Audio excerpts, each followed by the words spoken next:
अभी समझिए, अभी आपके पास समय 15 मिनट में तो आराम से कंप्लीट हो जाएगा। पत्ता गोभी यानी कैबेज कल्टीवेशन जिसे बोला जाता है, पत्ता गोभी यानी पात गोभी की खेती है जिसे बोला जाता है कैबेज कल्टीवेशन। क्या हो जाएगा? कैबेज कल्टीवेशन या पत्ता गोभी की खेती। तो इसके बारे में हम देखते हैं, चलिए आगे। अब देखो आ जाता है इसका बोटेनिकल है। हमने आप सबको पहले बताया था कि केवल वैरायटी अलग रहेगा। इसका इतना ब्रेस्का ओलेरेसिया सभी में सेम रहेगा। क्या रहेगा? ब्रेस्का ओलेरेसिया सभी में सेम रहेगा, केवल इसकी वैरायटी अलग रहेगी। तो देखो पत्ता गोभी का बोटेनिकल नेम है क्या? ब्रेस्का ओलेरेसिया। लेकिन तो यहाँ पर वैरायटी बदल गई। वैरायटी क्या हो गया? केपी टाटा हो गया। क्या हो गया? केपी टाटा।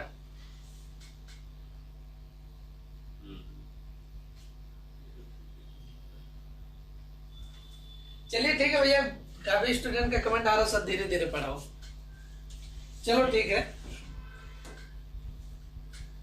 तो हमने आप सबको कैबेज कल्टीवेशन या पात गोभी की खेती के बारे में बता रहे थे। तो देखो हमने आप सबको बताया था कि ब्रेस्का ओलेरेसिया सभी में मैच करेंगे। क्या? सभी में सेम रहेगा, केवल इसकी वैरायटी बदल जाएगी। फूल गोभी में क्या था? ब्रोटाइटिस था। क्या था? ब्रोटाइटिस। अब पत्ता गोभी में क्या हो गया? केपी टाटा हो गया। क्या हो गया? केपी टाटा हो गया। तो पत्ता गोभी का botanical name brassica oleracea variety capitata. अब फूल गोभी का हमने आप सबको बताया था ब्रेस्का ओलेरेसिया वैरायटी ब्रोटाइटिस। तो उसको आप ध्यान रखना। फैमिली आप सबको सेम आप सबको बताया वही रहेगा। क्रूसीपेरी या ब्रेसिकेसी क्या रहेगा? क्रूसीपेरी या ब्रेसिकेसी। क्रोमोसोम नंबर भी आप सबका वही रहेगा, 2n=18 हो जाएगा। अब ओरिजिन प्लेस यहाँ पर अलग है। वहां पर हमने ओरिजिन प्लेस क्या बताया था? फूल गोभी का इटली बताया था। क्या बताया था? इटली। लेकिन तो यहाँ पर जो ओरिजिन प्लेस है उत्पत्ति स्थान हो जाएगा भूमध्य सागरीय क्षेत्र, जिसे बोला जाता है मेडिटेरियन रीजन। क्या बोला जाता है? मेडिटेरियन रीजन, या हिंदी में कहा जाता है भूमध्य सागरीय क्षेत्र। क्या कहा जाता है? भूमध्य सागरीय क्षेत्र। तो ये पत्ता गोभी का बोटेनिकल हमने आप सबको बताया brassica oleracea variety capitata. Family cruciferae या ब्रेसिकेसी। 2n=18 बताया। ओरिजिन प्लेस क्या बता दिया? भूमध्य सागरीय क्षेत्र या मेडिटेरियन रीजन। अब देखो पत्ता गोभी को क्या कहा जाता है? कैबेज इज नोन या कैबेज इज कॉल्ड। तो बंद गोभी गांव में देखोगे बंदा कहा जाता है। क्या कहा जाता है? बंदा कहा जाता है। कहिए भैया बंधवा खेतों से ले आओ। ठीक है, लोकल भाषा में जो हमारे यहाँ बोला जाता है कि भैया बंधवा खेतों से ले आओ, काट लाओ। तो यानी पत्ता गोभी या पात गोभी या कैबेज। अब इसको क्या बोला जाता है? बंद गोभी भी कहा जाता है। बंद गोभी क्यों? क्योंकि देखोगे ये इसे पत्तियों से इसे पूरा बना रहता है, इसे धीरे धीरे पत्तियों से इसे पूरा ये बना रहेगा। इसको काटोगे आप तो ऐसे पत्तियों को पूरा ऊपर से ऐसे कवर बना रहता है। तो इसीलिए क्या बोला जाता है? बंद गोभी।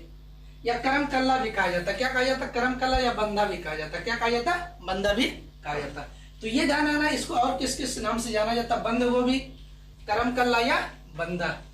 अब देखो ये किस मौसम में उगाई जाते हैं? रबी में उगाई जाते हैं। क्या? रबी। पत्ता गोभी किस मौसम की सब्जी है? तो इसे रबी में देखा जाता है। लेकिन तो ये गर्मियों में भी इसकी खेती हो जाती है, जैसे फरवरी मार्च अप्रैल तक भी ये देखा जाता है। मार्च तक तो इसके आराम से ये खेतों में उपलब्ध रहता है। ये हो गया। उसके बाद आता है पात गोभी किस विटामिन का अच्छा स्रोत है, या कौन से विटामिन पात गोभी में अधिक मात्रा में पाई जाती है? तो विटामिन सी पाई जाती है। कौन सी पाई जाती है? Vitamin C. विटामिन सी के बारे में हमने आप सबको बता दिया। विटामिन सी का केमिकल नेम स्कॉर्बिक एसिड। इसकी कमी से कौन सा रोग होता है? स्कर्वी रोग होता है। कौन सा? स्कर्वी रोग। विटामिन सी अधिक किस्म कामू गारबडा चेरी आंवला नींबू संतरा ये इसमें विटामिन सी अधिक मात्रा में पाया जाता है। तो ये हो गया पत्ता गोभी। और किस नाम से जाना जाता है? बंद गोभी, करम कल्ला या बंदा। किस मौसम की सब्जी मानी जाती है? रबी सीजन। किस? रबी सीजन। इसमें कौन सी विटामिन अधिक मात्रा में पाई जाती है? तो विटामिन कौन से? विटामिन सी पाई जाता है। विटामिन सी का रासायनिक नाम आप सबको हमने 36 बार बता दिया होगा। ठीक है। अब देखो यहाँ पर खाने वाला भाग आता है। हमने आप सबको बताया था जहां पर कॉलीफ्लावर लगेगा, कॉलीफ्लावर से सी से कॉलीफ्लावर और सी से क्या हो जाएगा? कर्ड हो जाएगा। क्या हो जाएगा? कर्ड। तो ये अब देखो पत्ता गोभी का जो खाने वाला भाग होता है हेड होता है। क्या होता है? हेड। क्योंकि इसका पूरा इसे यही भाग पूरा उठा के खाया जाता है, तो हेड की तरह इसे पूरा बना रहता है। तो इसका जो खाने वाला भाग क्या होता है? हेड। तो ये पेपर में पूछा जाता है कि फूल गोभी का खाने वाला भाग होता क्या और पात गोभी। तो पात गोभी का जो खाने वाला भाग क्या होता है? हेड होता है। क्या हो जाएगा? हेड। पात गोभी के जो पुष्कर किस प्रकार का फल होता है? सिल्कुआ प्रकार का फल पाया जाता है। अगर फल पूछ लेगा तो किस प्रकार का? सिल्कुआ प्रकार का इसमें फल पाया जाता है। इसके पुष्करम को क्या कहा जाता है? मंजरी या कैटकिन। क्या कहा जाता है? मंजरी या कैटकिन प्रकार का इन्फ्लोरेसेंस या पुष्करम पाया जाता है। तो फल का प्रकार क्या हो जाएगा? सिल्कुआ हो जाएगा। खाने वाला भाग क्या हो जाएगा? हेड। देखो कड़ और हेड दोनों ध्यान रखना, क्योंकि वहां से क्वेश्चन आपके जरूर पूछे जाएंगे। तो ये होगा फल का प्रकार सिल्कुआ। पात गोभी के पुष्करण को क्या कहा जाता है? तो मंजरी या कैटकिन प्रकार का इन्फ्लोरेसेंस किसमें पाया जाता है? पत्ता गोभी। उसके बाद हम नेक्स्ट क्वेश्चन देखते हैं। विश्व में सबसे अधिक पत्ता गोभी का उत्पादन किस देश में होता है? चीन में होता है। किसमें होता है? चीन में। तो ये ध्यान रखना कि विश्व में सबसे अधिक पत्ता गोभी या कैबेज का प्रोडक्शन कहाँ पर होता है? तो चीन में होता है। पत्ता गोभी के उत्पादन में भारत का विश्व में कौन सा स्थान है? तो तीसरा स्थान है। कौन सा स्थान है? तीसरा स्थान है। पत्ता गोभी किस प्रकार के इसमें पॉलिनेशन होता है? तो इसमें जो पॉलिनेशन होता है परपरागित फसल या क्रॉस पॉलिनेटेड होता है। कौन सी है?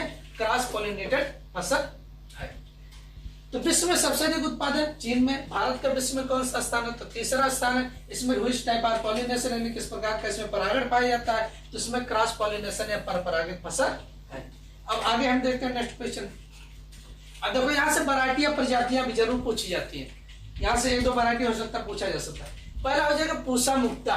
क्या हो जाएगा? Pusa Mukta, pride of India, golden एकड़, अर्ली ड्रम हेड हो जाएगा, कोपेनहेगन मार्केट। क्या हो जाएगा? Copenhagen market. ये सब वैरायटी काफी महत्वपूर्ण है। और लेट ड्रम हेड, क्या हो जाएगा? लेट ड्रम हेड हो जाएगा। इन सभी में तो आप सबको वैरायटी याद रखना। वैरायटी या प्रजातियों, अगेती प्रजातियां कौन सी होती है? Pusa Mukta, pride of India, golden एकर हो जाएगा। क्या हो जाएगा? गोल्डन एकर, अर्ली ड्रम हेड हो जाएगा। क्या हो जाएगा? अर्ली ड्रम हेड या कोपेनहेगन मार्केट हो जाएगा। ये हमारी अगेती प्रजातियां। अब आ जाता है कि पछेती प्रजातियां।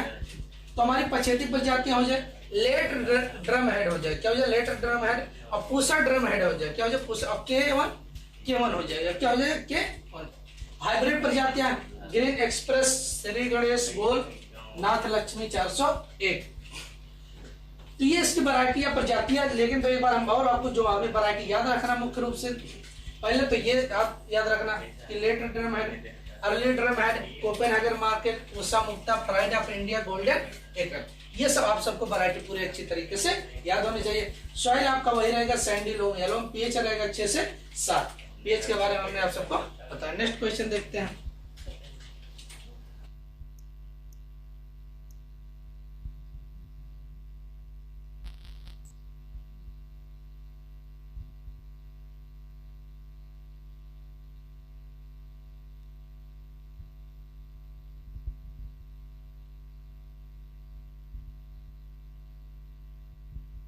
की जो बुआई की जाती है सोइंग टाइप अगस्त के दूसरे सप्ताह, सेकंड वीक ऑफ अगस्त, मतलब अगस्त के दूसरे सप्ताह से सितंबर के अंतिम सप्ताह तक इन फसलों की बुआई, जिसकी नर्सरी की बुआई की जाती है। हमारा हो जाएगा समान रूप से अगेती और पछेती की बुआई हम कब करते हैं? अक्टूबर से नवंबर में इसकी नर्सरी डाली जाती है। कब? अक्टूबर से नवंबर में। हिल एरिया मतलब पहाड़ी क्षेत्र में इसकी बुआई कब की जाती है? तो मार्च से जून में की जाती है। कब?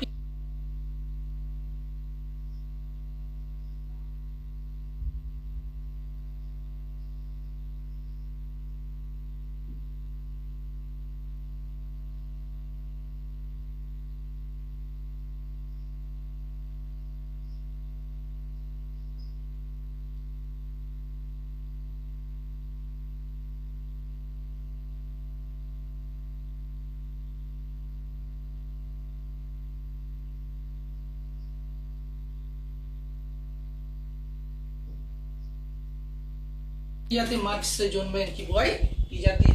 तो ये ध्यान रखना, ये नर्सरी ने सोइंग टाइप या नर्सरी की बुआई का उपयुक्त समय जो माना जाता है अगस्त के दूसरे सप्ताह से सितंबर के अंतिम सप्ताह तक, पछेती का अक्टूबर से नवंबर, हिल एरिया मार्च से जून। और पत्ता गोभी के लिए उपयुक्त तापमान कितना होना चाहिए? 15 से 25 डिग्री सेंटीग्रेड होना चाहिए इसकी खेती के लिए, जो उपयुक्त टेम्परेचर या तापमान। अब हम आगे देखते हैं नेक्स्ट क्वेश्चन।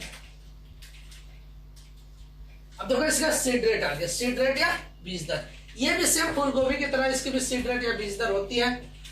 तो अगेती या हमारा मध्यम के लिए वही माना जाता है। अगेती या मध्यम या समान रूप से, तीनों अगर देखा जाए अगेती या मध्यम या समान रूप से, तो 600 से 700 ग्राम बीज प्रति हेक्टेयर होता है। क्या होता है? 600 से 700 ग्राम बीज प्रति हेक्टेयर इसके लिए उपयुक्त माना जाता है। पछेती के लिए अब इसकी तोड़ाई कब करते हैं? अगर मानते हैं कितने दिनों में इसका फल तैयार हो जाता है, तो जो हमारा पत्ता गोभी या कैबेज होता है, क्या होता है? कैबेज होता है। इसकी रोपाई के कितने दिन बाद ये तोड़ने योग्य या खाने योग्य हो जाता है? तो जो हमारी अगेती फसल होती है, क्या अगेती, ये रोपाई के 70 से 80 दिन बाद ये तोड़ाई योग्य हो जाता है। क्या रोपाई के 70 से 80 हो जाता है? और पछेती अगर देखा जाए तो पछेती के 100 से 120 दिन बाद, क्या पछेती का देखा जाता तो 100 से 120 दिन बाद हो जाता। देखो ये होता है कि कैसा पत्ता गोभी कभी काफी खड़ा हो गया, या अगर देखोगे कि उसको दबाने पे पता चलता है। अगर हम हल्का सा दबाएंगे, उसमें प्रेशर डालेंगे तो पता हो जाएगा कि ये लगभग तैयार है या अभी तोड़ने योग्य है या नहीं है। तो इसको आप लोग खेत में जाते होंगे तो जिनके यहाँ होगा जानकारी हो सकती होगी। तो ये हमारा तोड़ाई यानी हार्वेस्टिंग करने का उपयुक्त समय की बुआई के जो अगेती फसल है उसकी रोपाई के 70 से 80 दिन बाद लगभग इसकी तोड़ाई करते। पछेती जो हो जाएगा 100 से 120 दिन के अंदर इसकी लगभग तोड़ाई का कारण सेनी ग्रीन हो जाएगा। क्या हो जाएगा? सेनी ग्रीन। ये भी पूछा जा सकता है कि पात गोभी में तीव्र गंध आने का कारण या उसमें सुगंध आने का कारण क्या होता है, तो सेनी ग्रीन होता है। क्या होता है? सेनी ग्रीन के कारण होता है।